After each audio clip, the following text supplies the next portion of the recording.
광주시가 도로 청소차 확대 운영, 비산먼지 발생 사업장 집중 단속 등 미세먼지 감축 정책을 시행합니다.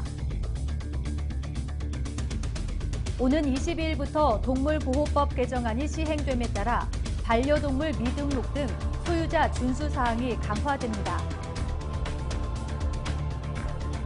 광주시가 환경개선 부담금 징수 목표액을 총 186억 원으로 설정하고 부동산 압류 등 체납 처분 절차를 진행합니다.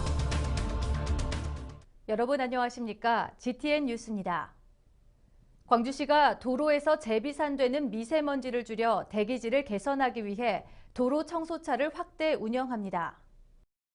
광주시는 도로 미세먼지 감축을 위해 올해 15억 원을 투입해 진공흡입차 6대를 추가 구입할 예정이며 자치구로부터 신청을 받아 배정합니다. 향후 고농도 미세먼지 발생이 예측될 경우 차량 통행이 많은 간선도로 등을 대상으로 하루 3회에서 6회 진공흡입차를 운행하여 내부 오염을 최소화해 나갈 방침입니다.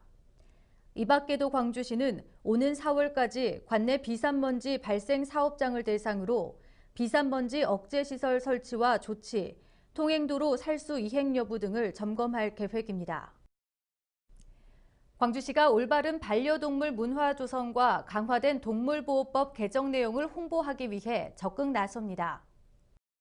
오는 22일부터 적용되는 동물보호법 개정 내용에 따르면 3개월 이상 반려견 소유주가 동물 등록을 하지 않을 경우 20만 원의 과태료가 부과되며 안전사고 예방을 위해 목줄이 의무화되고 맹견에 한해 입막의 미착용 시 과태료가 부과됩니다.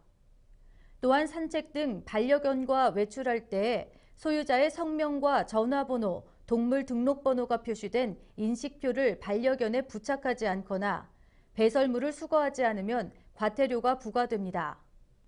광주시는 개정된 동물보호법을 홍보하기 위해 반려견과 소유주가 많이 찾는 5곳에 플래카드를 부착하고 관련 홍보물 4,000장을 배포했습니다. 광주시가 환경개선 부담금 제도 시행 이후 매년 누적 체납액이 증가함에 따라 체납자의 부동산 압류 등 강한 대책을 시행합니다. 광주시는 자치구와 협업해 자진 납부를 유도하고 체납액 일제 정리 기간을 상하반기에 운영하며 고액 체납자에 대해서 부동산, 차량, 예금 압류 등 강력한 조치에 나설 계획입니다. 환경개선 부담금은 환경오염 원인자에게 오염물질 처리 비용을 부담하게 하는 것으로 경유자동차 차주에게 연 2회 부과되며 3월 30일까지 연납을 신청할 경우 10% 감면 혜택을 받을 수 있습니다. 한편 환경개선 부담금은 전국은행 현금 입출금기에서 통장 또는 신용카드로 납부할 수 있으며 위택스, 인터넷 지로를 통해서도 납부 가능합니다.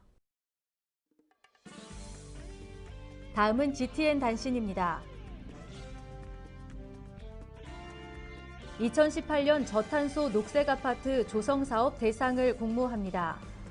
지원 대상은 광주시 관내 100세대 이상 공동주택 60곳으로 에너지 전략 분야와 음식물 쓰레기 감량 분야로 나누어서 진행됩니다. 신청은 오는 3월 23일까지 국제기후환경센터로 직접 방문하거나 우편 접수하면 됩니다.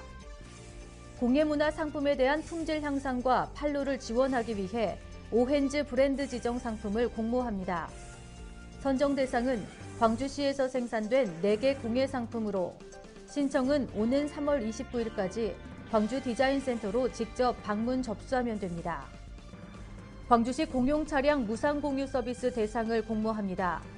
주말과 공휴일, 운행하지 않은 공용 차량을 무상으로 대여해주는 서비스로 기초생활수급자 등 저소득층을 대상으로 진행됩니다. 신청은 이용일로부터 최소 4일 전까지 광주시 홈페이지를 통해 신청하거나 광주시 회계과로 직접 방문 또는 팩스로 접수하면 됩니다. 이상으로 GTN 뉴스를 마칩니다. 시청해주신 여러분 고맙습니다.